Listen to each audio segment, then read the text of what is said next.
राम राम साथियों। आदि पुरुष फाउंडेशन जो हमारी संस्था है,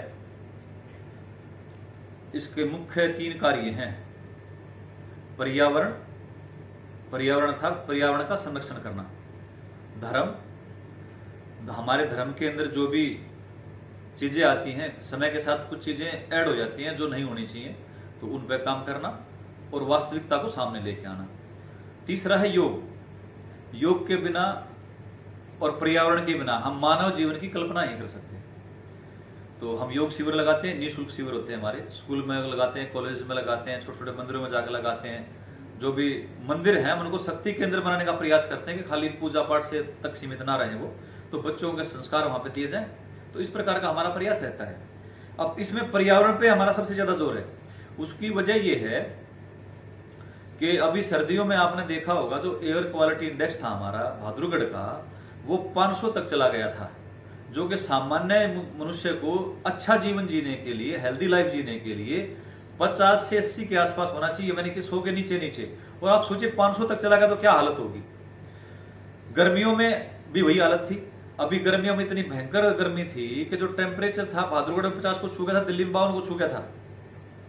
तो हम पेड़ पौधे तो लगाने का हमारा बचपन से शौक है, हम बचपन से लगाते हैं। जहां भी हम होते हैं, गांव में थे, गांव में हमारे गांव के बीच में भी हमारे घर में पेड़ लगे हुए हैं, हर जगह लगाते थे। तो लेकिन अनऑर्गेनाइज वे में थे, कभी किसी संस्था के साथ मिलकर लगवाने का प्रयास किया, उनको प्रेरित करने की कोशिश करी, तो बात उतने जो जिस तरह पर होना चाहिए था नहीं हुई।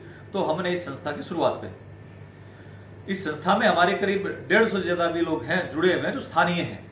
बाकी अलग अलग गांवों में भी हमने जागरूकता अभियान चलाया है, और वहां के और भी लोग अलग अलग से इसकी ब्रांचेस बनी हुई हैं। जैसे झज्जर जिले के साथ तो बाहर अभी नहीं गए हम, लेकिन झज्जर जिले के अंदर जगह जगह पे गांव में समितियां बनी हुई हैं जो लोग इसमें शामिल हुए हैं। तीसरी बात यह है कि आदमी के जो जीवन है उसके 4 हिस्से होते हैं। पहला होता है ब्रह्मचर्य, जिसमें आदमी विद्यार्थी जीवन जीता है। दूसरा होता है गृहस्थाश्रम, जिसमें अपना गृहस्थी चलाता है, उसका पालन पोषण करता है। चौथा होता है वानप्रस्थी। और वानप्रस्थी जहां पे आ जाता है, वहां पे क्या होता है कि घर की जिम्मेदारी से आदमी की कम हो जाती है और समाज की जिम्मेदारी उसको थोड़ी सी ज्यादा लेनी चाहिए। तो मैंने 2 पूर्ण रूप से जिए हैं। पहला विद्यार्थी जीवन, ब्रह्मचर्य जीवन, और दूसरा गृहस्थ जीवन। मैं उससे तकरीबन अपनी जिम्मेदारी से मुक्त हो, सब बच्चों की शादी वादी कर दी है। तो अभी मेरा दायित्व बनता समाज के प्रति मैं जो अच्छा कार्य कर सकूं। पर्यावरण को ही हमने ज्यादा इसलिए चुना, मैंने पहले भी बताया, क्योंकि ये जो मौका है ये अभी है हमारे पास। अभी जो गर्मी देखी अब की बार की, हम नीचे दिन में पानी डाल देते, शाम को ऊपर पत्ते आते थे और वो आते मुरझा जाया करते। तो आगे और 2, 4, 5 साल में, 10 साल में हमारे हाथ में पौधे लगाने का मौका भी हाथ से चला जाएगा। जो है वो जीवन बचाना मुश्किल हो जाएगा। तो अभी हमने फिर इसको और जोर से इसको बढ़ाया है और जोर शोर से अपने अभियान को चलाया है। इस वर्ष हमारा लक्ष्य है 1 नवंबर हरियाणा दिवस तक 5000 पौधे पूरे करना, जिसके मैं 2100 पूरे कर चुके। कल तक 2100 पौधे में लगा चुके। और पौधे लगा के हम केवल ऐसा नहीं है कि लगाया और छोड़ दिया, फोटो उतरवाया, ये सब नहीं। जो पौधा लगाया है उसको बड़ा करना है। अगर किसी कारणवश वो सूख गया या किसी ने तोड़ दिया या मुरझा गया, तो उसकी जगह दोबारा से लगाते हैं, तो उसको ऐसे नहीं छोड़ते हैं। तो तभी ये बदलाव आ पाएगा जब सब लोग इसमें सहयोगी बनेंगे। और आने वाले टाइम में मुझे उम्मीद है, मैं जैसे दिल्ली से, पहले मैं दिल्ली रहता था, दिल्ली से भादुरगढ़ आया, दिल्ली से भादुरगढ़ इसलिए आया कि वहां पर पोल्यूशन ज्यादा था। अब भादुरगढ़ आ गया तो यहाँ पे भी समस्या वैसी होगी। अब कब तक भागते रहेंगे? हर किसी को ये अपने आप से सवाल पूछना चाहिए कि कब तक भागेंगे। कितने लोग हैं जो जाके पहाड़ों में जाके रह सकते हैं, पहाड़ों में चले जाएंगे, वहां भी ये हाल कर देंगे। तो अपने आसपास हर किसी को पेड़ लगाना चाहिए। और मैं तो कहता हूं कि गवर्नमेंट को भी ये कर देना चाहिए, जो नगर परिषद है उसको या HSVP को, कि अपने घर के बाहर जिसके पेड़ लगा होगा 50 गज पे 1 पेड़ होना चाहिए। 200 पेड़ है तो 100 गज है तो 200, और 150 तो 3, और 200 का तो 4 पेड़ उसके घर के आगे होना चाहिए, तो कंप्लीशन मिलेगा, तो आगे की सुविधाएं मिलेगी। तो ये समस्या खत्म ही हो जाएगी, रहेगी नहीं। उल्टा है, यहाँ पे लोग जब मकान बनाने आते हैं तो पेड़ों को काट देते हैं। तो इस प्रकार से बात बनेगी नहीं। हम सबको जागरूक होना पड़ेगा और इस विषय में सभी को आगे मिलकर आना पड़ेगा। हम अभ्यास भी, हम कोई भी एथलीट है वो तब अच्छा एथलीट बन पाएगा जब उसको पर्यावरण अच्छा मिलेगा, जब उसको सांस लेने के लिए हवा शुद्ध मिलेगी। योग भी हम अच्छा तभी कर पाएंगे, योगासन भी तभी अच्छे कर पाएंगे जब हमें हवा शुद्ध होगी। अगर हम वैसे सांस खींचते रहे पोल्यूशन की हवा, तो वो तो और उल्टा खराब होगा। तो ये बड़ा चिंता का विषय है जिसके ऊपर ध्यान नहीं दिया जा रहा है। दूसरा एक मैं बताऊंगा वाटर हार्वेस्टिंग का भी। पर्यावरण केवल केवल पेड़ पौधे नहीं है, जो छोटे जीव जंतु है, पशु पक्षी हैं, वो भी पर्यावरण का हिस्सा है।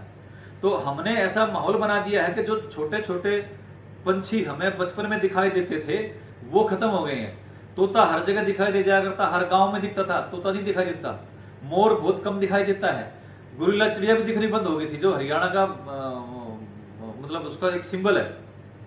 यहाँ पर गुरिया रेस्टोरेंट भी बना हुआ है। और इसका कारण ये है कि जो हमने पेड़ लगाए भी हैं तो विदेशी पेड़ लगा दिए। इस हिसाब से सरकारी विभाग के द्वारा या पता नहीं कैसे, मुझे नहीं पता, कि उसके ऊपर कोई पंछी आके नहीं बैठते। पापड़ी के पेड़ आप किसी पर जाके देखिए, आप पूरा गौर कीजिए, अगर किसी पापड़ी के पेड़ पे किसी पक्षी का घोंसला अगर आपको मिल जाए तो किसी पे भी नहीं मिलेगा। अब कारण क्या है वो तो चिंतन का विषय है। तो हमारे लिए वो अच्छी कैसे हो सकती है, क्योंकि पशु पक्षी जानते हैं हमें क्या खाना क्या नहीं खाना। मनुष्य नहीं जानता आज के दिन हमें क्या खाना क्या नहीं खाना, आदमी को पता ही नहीं है, बच्चों को पता नहीं है। पशु पक्षियों को सब पता है कि क्या खाना उनके लिए क्या अच्छा है क्या नहीं अच्छा है। तो इसी वजह से हमने पर्यावरण का सबसे ज्यादा मामला उठाया है। और पर्यावरण की शिक्षा जो है हमारे स्कूलों में शायद ही दी जाती है, धर्म की शिक्षा भी हमारे स्कूलों में शायद ही दी जाती है। बस एक होड़ में लगे हुए हैं, किसी प्रकार से 90% लेके आने, 100% लेके आने हैं। तो ये नैतिक शिक्षाएं भी हमारे साथ में जरूरी है। इसीलिए हमने धर्म को साथ में जोड़ा है, मंदिरों को हमने केंद्रित किया है। वहां पे जाके, मंदिरों में जाके, जहाँ पे सन्यासी साधु रहते हैं वहां पे आश्रम में जाके हम छोटे छोटे आयोजन करते हैं, बच्चों से बात करते हैं, जो स्थानीय लोग आते हैं उनसे बात करते हैं, उनसे इस विषय पर बात करते हैं। हमारा धर्म क्या है? हमारा धर्म क्या है? पेड़ों की पूजा करना। पूजा अर्थात उसका संरक्षण करना, है ना। पूजा करना मतलब ऐसा नहीं है कि भाई उसको धागे बांधना। पूजा करना मतलब है उसका संरक्षण करना, उसमें पानी डालना, उसको बड़ा करना। हम नदियों की पूजा करते हैं, नदी पूजा करने का क्या अर्थ है? मतलब उस नदी का संरक्षण करना, वो हमारे लिए जीवनदायिनी है, उसको गंदा ना करें, है ना। इस प्रकार की चीजें हैं। उसी प्रकार से हम हर कुछ उस चीज को हमने पूजा पद्धति से जोड़ा है। पूजा पद्धति का मतलब उसका संरक्षण करना, है ना। हम कहते हैं भी हमारे माता पिता, हमारे पूर्वज, हमारे बड़े जो महापुरुष थे पूजनीय हैं। पूजनीय का अर्थ क्या है? भी वो है तो नहीं पूजनीय कैसे? मतलब उनके विचारों का संरक्षण करना, उनको फॉलो करके उनके दिखाए गए मार्ग पर चलना। तो हम भी महान बनेंगे, हमारे बच्चे आने वाले महान बनेंगे, हमारा देश महान बनेगा, समाज महान बनेगा। तो पूजा का मतलब ये होता है। तो बाकी जो पत्ती होती है वो भी करें। दूसरा, बच्चों के जन्मदिन पे हम मोमबत्ती जलाते हैं तो बहुत पोल्यूशन करती है, फूंक बुझाते हैं फिर उसको, वो और भी घातक है। मोमबत्ती बुझाने से किसी कुल का दीपक रोशन हुआ क्या आज तक? हमारे यहाँ तो कहावत भी होती थी कि इसका तो घर का दीवा बुझ गया, हरियाणा में। तो आपने वो बुझानी बुझाइए, कोई बात नहीं, परंतु बच्चे के जन्मदिन पे पेड़ लगाइए, वो उसको जरूर जीवन देगा। और उसके अंदर ऐसी भावना आएगी कि जो समस्या हमने करी, उत्पन्न कर दी, वो बच्चा उत्पन्न नहीं करेगा। हर जन्मदिन पे पेड़ लगाएगा तो उसका संरक्षण भी करेगा। जब स्वयं से लगाएगा तो संरक्षण करेगा, दूसरे के लगाएगा संरक्षण कोई नहीं करता। इसी प्रकार से उसको संस्कार मिलेंगे अच्छे, वो आगे उसी को डुप्लीकेट करेगा। हम जब इस दुनिया से जाएंगे, जो दिन में हमने लकड़ियां इस्तेमाल करी, सोफे बैठे इसमें भी लकड़ियां हैं, दरवाजे ये भी लकड़ी के हैं, कितनी लकड़ियां हमने इस्तेमाल कर ली। और जाएंगे तो 2 पेड़ तब लेके जाएंगे, अब लगाए कितने हैं? अगर इसको आध्यात्मिकता में लें, जो पूजा की बात कर रहा हूं, धर्म की बात कर रहा हूं, हमारा धर्म क्या है? हमारे जब हम पैदा होते हैं तो हमारे पास बहुत सारे ऋण होते हैं। प्रकृति का ऋण होता है, देव ऋण होता है, पितर ऋण होता है। तो उसी प्रकार प्रकृति का भी ऋण है। प्रकृति का ऋण से कब मुक्त होंगे? जब पेड़ लगाएंगे। अब प्रकृति से हमने अपने आसपास नजर दौड़ाई, देखिए कि कितना ऋण हमने ले लिया है। ये टेबल रखी है लकड़ी की है, दरवाजे लकड़ी के हैं, हर कुछ तो लकड़ी का है। और ये कहां से आया कि हमारी वजह से वो पेड़ को काट रहा है, भले किसी ने काटा। इस ऋण से मुक्ति कैसे होगी? इस ऋण से मुक्ति ये होगी कि आप पेड़ लगाइए। प्रकृति की पूजा ये है, आप पेड़ लगाएंगे तो जितने हमने इस्तेमाल करें कम से कम उतने तो लगाइए, तो बैलेंस बना रहेगा। तो मेरी सभी से ये कामना है कि इस चीज में, मुहिम में आगे बढ़े, योगदान करें। और किसी को भी यदि अपने बच्चे के जन्मदिन पे पौधे लगवाने हैं और उसके साथ समस्या की नहीं, हम इच्छा तो हमारी भी, लेकिन लगाएं कहाँ तो हमें बताएं। गड्ढा कौन खोदेगा तो हमें बताएं। पेड़ कहाँ से आएंगे तो हमसे संपर्क करें, हमें बताएं। सब कुछ काम हम करेंगे, आप खाली इच्छा जाहिर कीजिए, सब सोल्यूशन हम देंगे। आप आगे तो बढ़िए एक बार। और इस विषय में कुछ जानकारी आप लेना चाहते तो बताइए, हम आपको उत्तर देंगे। हमारी जो संस्था है आदि पुरुष फाउंडेशन, इसके विषय में एक दो बात और मैं बताऊंगा। ये 80G में इसका रजिस्ट्रेशन है। अगर कोई आदमी इसमें किसी प्रकार का भी योगदान देता है तो उसको आयकर विभाग की तरफ से उसमें छूट मिलेगी।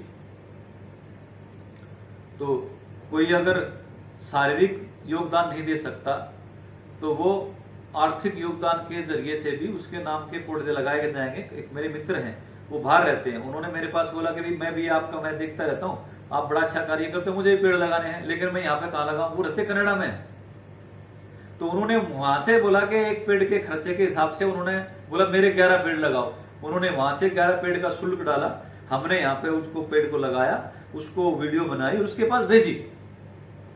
उस टाइम लाइव वीडियो कॉल करी उसको लगा कि हाँ भाई, उसको मतलब कि हाँ भाई मेरे प्रयास से भी हमारे देश के अंदर पर्यावरण का संरक्षण हो रहा है, वो पेड़ लगाए जा रहे हैं। तो इस प्रकार से कोई भी कहीं भी इसमें कोई बंदिशें नहीं है, बाउंडेशन नहीं है कि किसी एक जगह पे आप हैं वहीं पे लग सकते हैं, या हम इतनी दूर कहाँ पे लगाएं, या हम तो फ्लैटों में रहते हैं हम कहाँ पे लगाएं। कोई बात नहीं, आप संपर्क कीजिए, आप इच्छा जारी कीजिए, आपके लिए हम काम करेंगे। मैं पूर्ण रूप से पूरा दिन यही कार्य करता हूँ समाज सेवा का, ठीक है।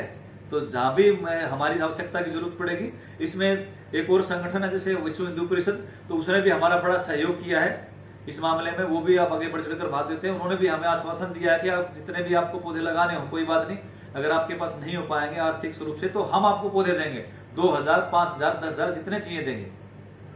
तो मतलब कहने का आप आगे बढ़िए, लोग साथ देने वाले मिल जाते हैं। बहुत बहुत धन्यवाद।